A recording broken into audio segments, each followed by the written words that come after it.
Magandang gabi po mga kababayan sa Luzon, Visayas at Mindanao. Ganon din sa ating mga kababayang OFW at seafarers at yung mga kababayan nating permanent residents na ng bansang kanilang tinutuluyan. Magandang gabi po sa inyo and welcome to my channel, Dr. Rizal Bonifacio.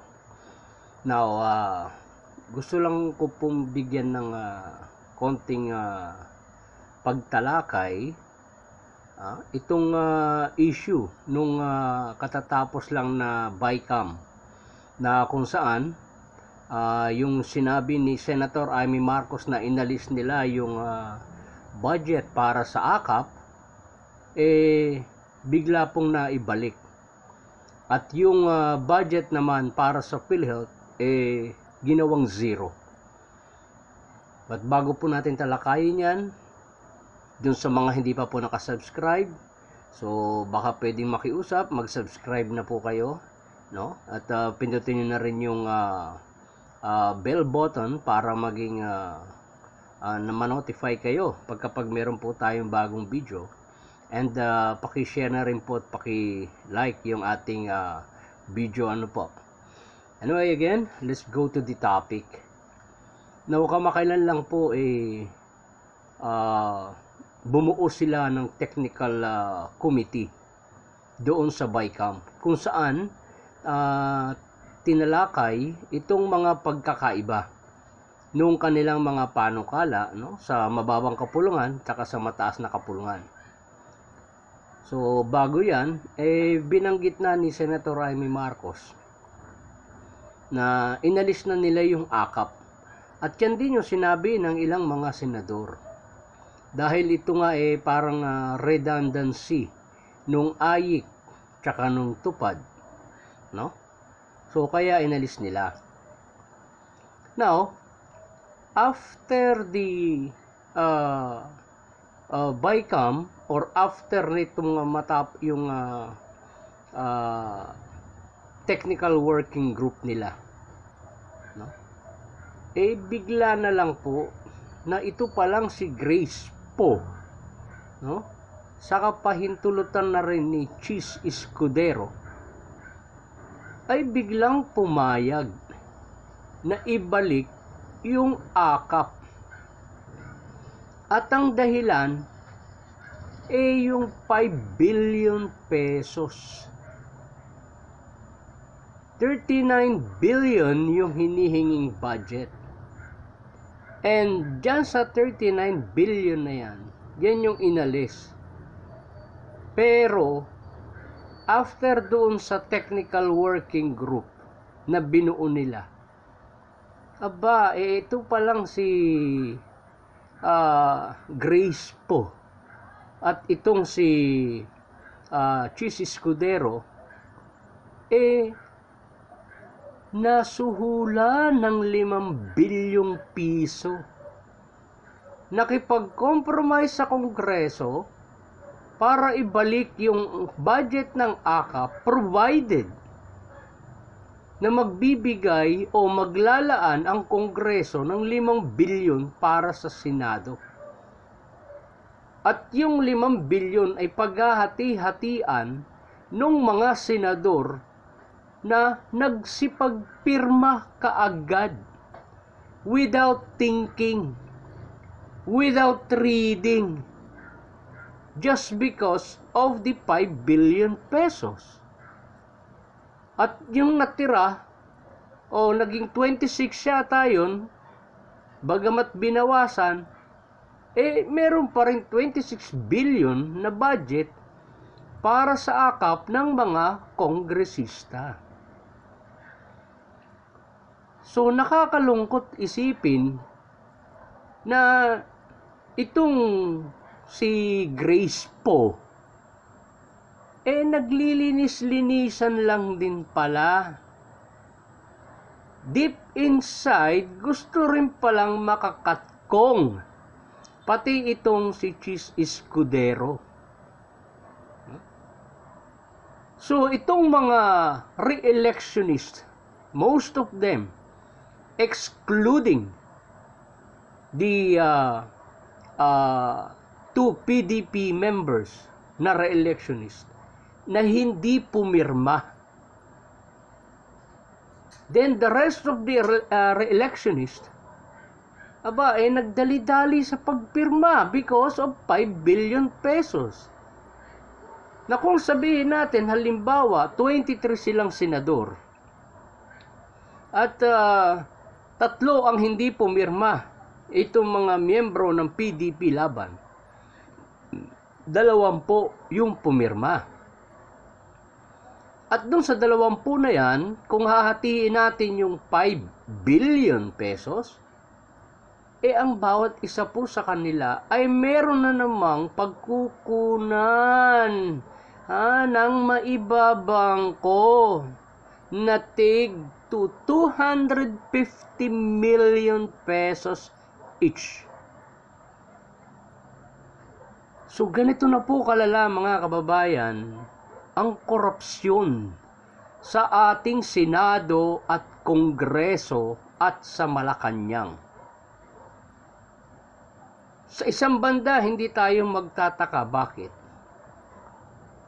Dahil iisa ang dugo na dumadaloy kay Bobong Marcos at kay Grace Poe. At ngayon, sunod-sunuran na rin si Grace Poe at itong si Chis Escudero kay Croco Martin Romualdez. So, pera ang katapat nitong ating mga senador. At sa isang banda, itong PhilHealth naman, ginawa pong zero budget.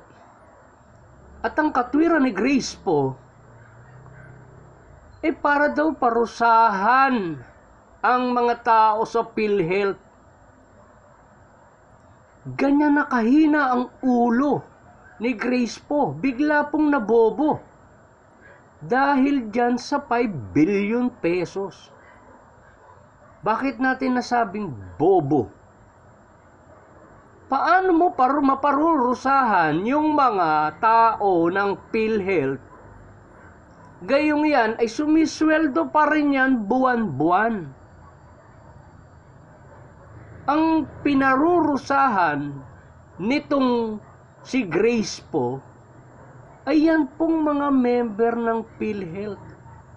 Yung mga beneficiaries, tayong mga Pilipino na umaasa na ang perang yan ay gagamitin para sa ating mga pangangailangang pangkalusugan. Pero inalisan ng budget. At ang isa pa sa katwiran niya ay dahil malaking pera pa daw ang savings. At hindi daw ginagastos. Hindi ibinabayad. Hindi po katwiran na paparusahan mo yung institusyon. Kung gusto niyang parusahan ang tao sa PhilHealth, alisin niya. Yan po ang parusa. Tanggalin niya yung mga tao na yan at palitan. Yan ang dapat niyang ginawa. Paano mo parurusahan ang mga tao na yan na sumisweldo at sisweldo pa rin buwan-buwan by 2025? Ang parusa ay papasanin ng taong bayan.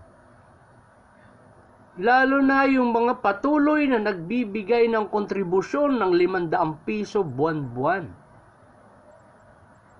Kung yung mga nakaraang pangyayari nga na kung saan may isang member ng PhilHealth na hindi lumubay sa kanyang paghuhulog, nakaipon po ng 250,000. Yan ang total contributions. At nung magkasakit, ang binayaran lang ng PhilHealth ay 56,000. So kawawa yung miyembro. Ang laki nung nahulog niya, pero kakaunti yung kanyang nagamit. Doon pa lang, magkakaroon na ng problema . Yan naman tanong natin, na tanong ng taong bayan, saan dinadala yung pera ng PhilHealth? Gayong napakaraming dapat gastusin. So kung noon may budget pang ibinibigay, nagkukulang na itong PhilHealth sa kanilang obligasyon sa kanilang mga miyembro, sa mga ospital at sa mga profesional na doktor. Di mas lalong magkukulang ngayon dahil magkakaroon sila ng dahilan. Ang sasabihin nilang katwiran, hindi sila binigyan ng budget. Napakatanga ni Grace po. Para daw parusahan ng PhilHealth, para daw parusahan ng board, para parusahan ng presidente. Lintik pa, paano mo parurusahan yan? Pinapasweldo mo. Napakaganda namang parusa niyan. Pinarurusahan mo pero sumisweldo. Aba, kahit yung mga nakakulong ng convicted criminals sa bilibid, kung ganyan ang gagawing parusa, matutuwa pa yun. Baka lalong dumami ang gumawa ng krimen. Hindi ko alam kung saan hinugot nitong Grace po na ito yung kanyang katwiran. Kung gusto niyang parusahan yung tao, tanggalin sa trabaho, palitan. At pagkatapos, kasuhan. Yan ang parusa. Alisin at saka kasuhan. Yan po ang parusa. Putris, kailan pa naging parusa yung pinapasweldo mo sila buwan-buwan? Ang pinarurusahan nito, direkta na pinarurusahan o parurusahan by 2025 ni Grace po, ni Chis Escudero, at yung mga nagsipagpirma doon sa BICAM. Kung hindi yung mga mamamayang Pilipino, ang ating mga senior citizens na nangangailangan ng higit na atensyong medikal, itong mga may sakit na nagpapadialysis, itong mga PWD, at itong mga minimum wage earners.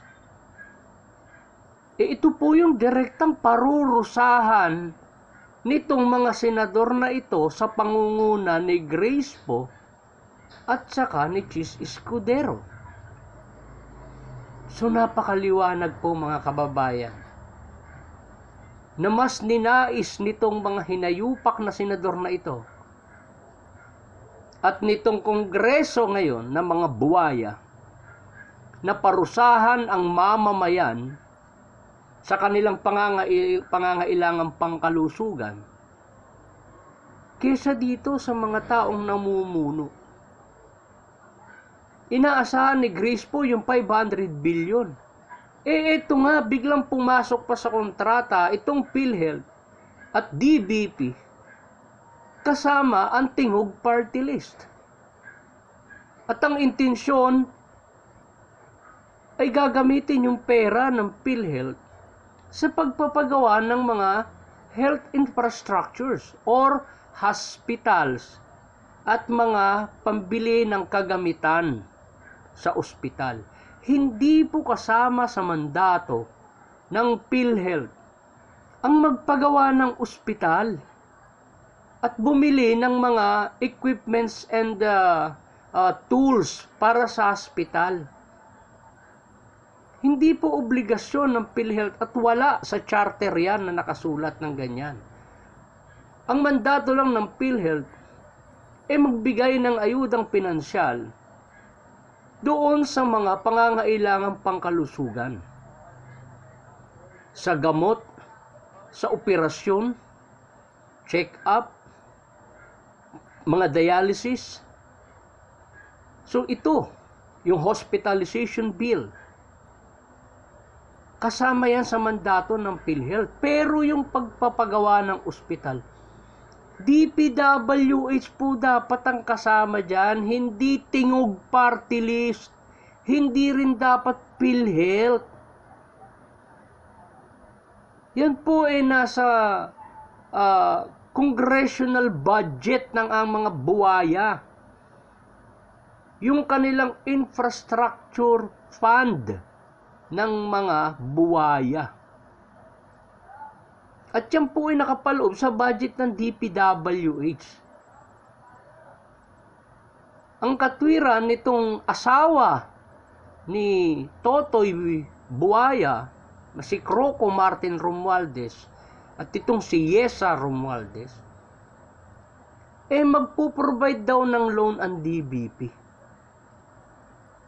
Now, granting, sino ang magbabayad o maggagarantiya ng payment sa DBP? Doon sa loan na ibibigay sa mga LGUs para ipagpagawa ng mga hospitals. Yung PhilHealth. Tapos, pipicture ang tingog, party list, para kunwari, proyekto nila yon, at yan ay magagamit nila sa kanilang kampanya sa 2025. Yan po yung katotohanan dyan. Gagamitin lang nila yan. Again, inuulit po natin, wala sa mandato ng PhilHealth ang magpagawa ng ospital at bumili ng mga kagamitan sa ospital at sa mga laboratorio. Wala po. At sa isang banda, hindi nga dapat nakikialam ang tingog party list dyan.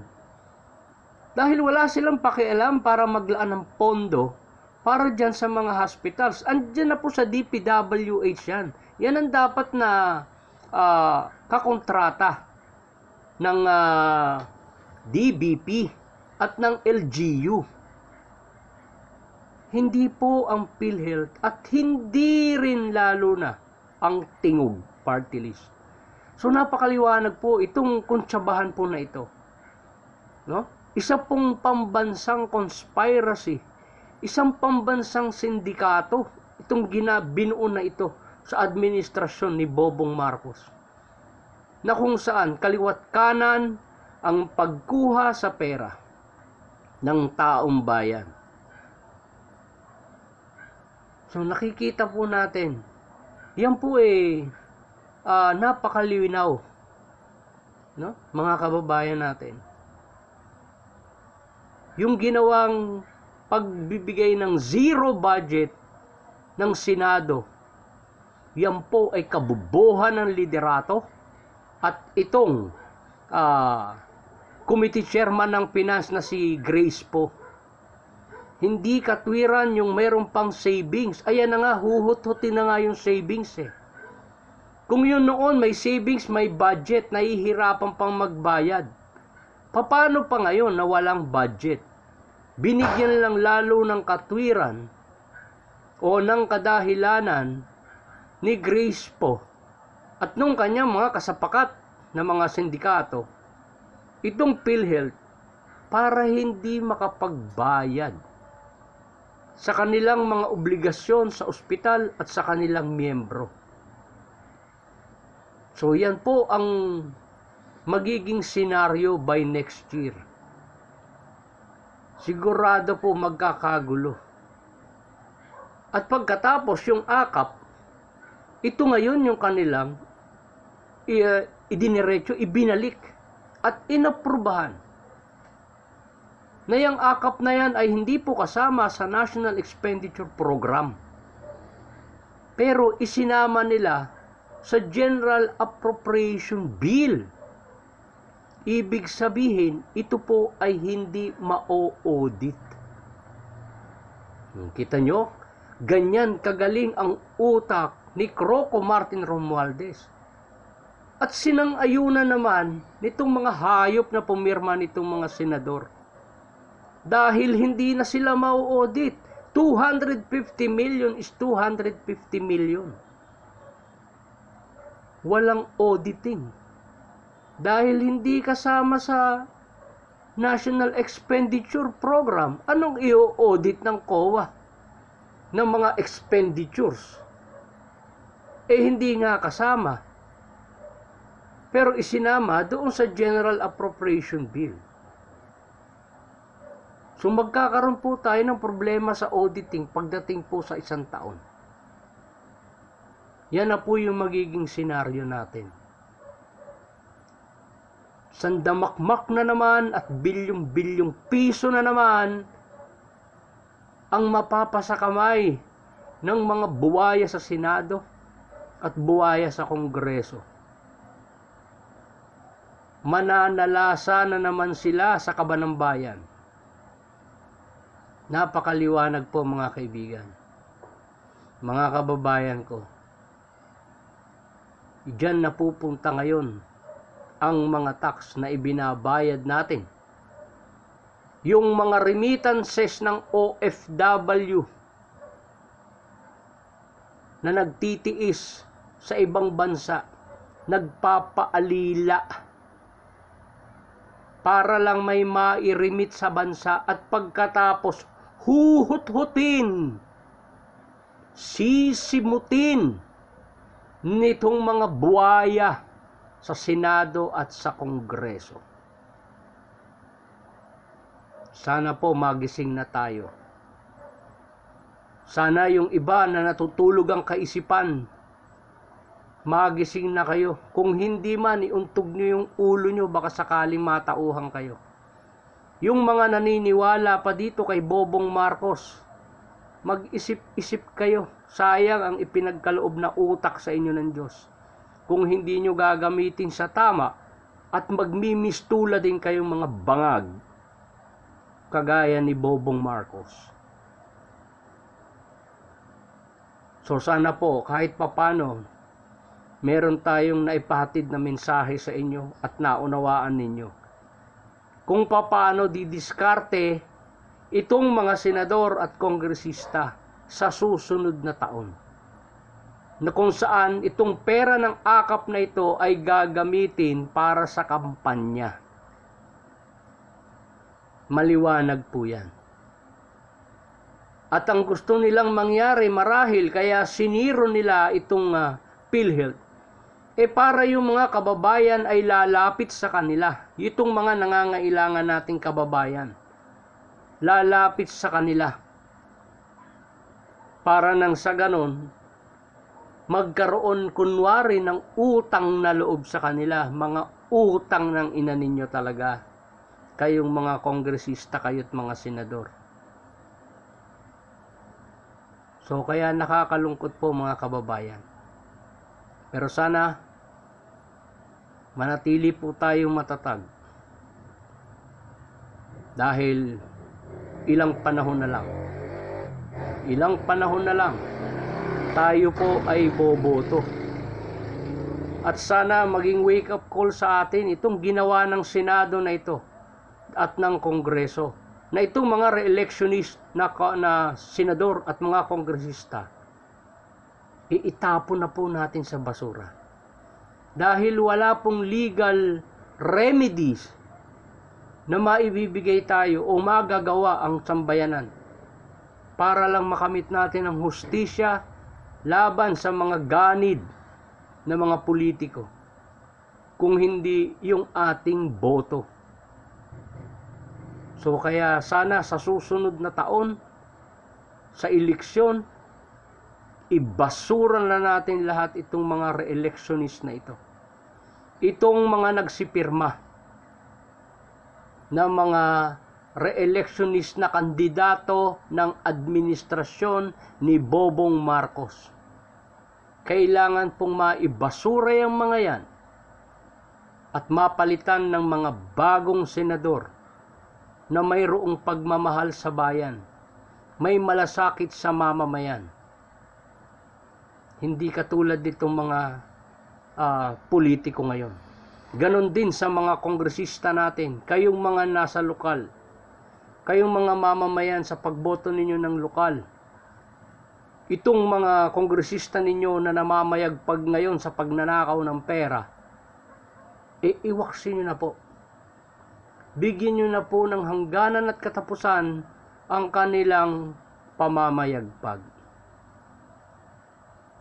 So sana po, meron kayong konting napulot sa ating panandaliang pagpuna at pagbibigay ng opinyon at obserbasyon sa isyong ito. Maraming salamat po at magandang gabi.